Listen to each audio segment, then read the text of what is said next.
Okay, back. Part two.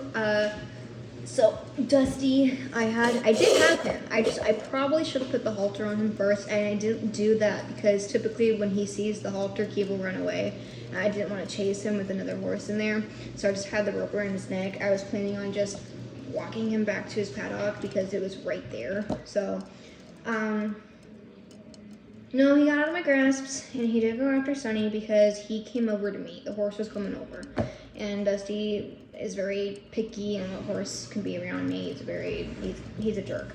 So he did get a good two-legged biting. He got his butt, but he was knocking this poor pony around. Sunny's okay, by the way. There's no blood, no cuts, nothing. They didn't have shoes. Dusty didn't have shoes, so they're fine. It was just a mini horse beefing. I'm not gonna go over there and stop a horse fight, so I just stayed by a tree because they were running around, chasing each other, being jerks, going on their 2 feet. So I was just gonna stand there. I was yelling for Dusty. I was not recording. That was not I did not want to do that. I was yelling at him, told him to stop, and he did.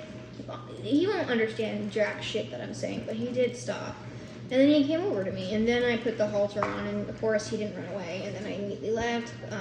I was on the phone with my mom when Dusty went to go bite Sunny, and I'm like, oh, so he's in the process of attacking his horse. And Annie said that it's fine and that he is supposed to be in there, just not that long.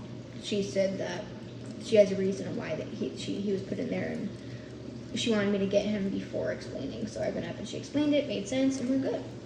And Dusty was also being a jerk getting his feet done, but he was already hyped up because he was with another horse, so it's completely valid. I put him on the lunge line, but he was being lazy. I'm like, oh, cool, he's tired because of the whole incident. No, he was not tired. Immediately put him in the cross ties for him to get his feet done. He was not having it. He did not want to be touched. So we put him in the round pen where he's calmer, and he just stood there like a good boy. All 4 feet got done. He had like a moment where he didn't want a farrier to touch him, but mind you, he has had bad experiences. I've had videos of his old farrier hitting him.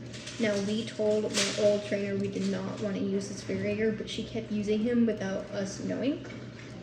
We thought it was a different farrier doing him, and it was just a whole disagreement situation. So it was, yeah. So he's kind of with farriers, but he's working on it. He's a good boy.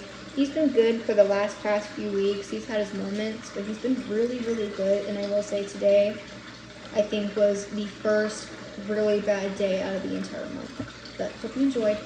Oh,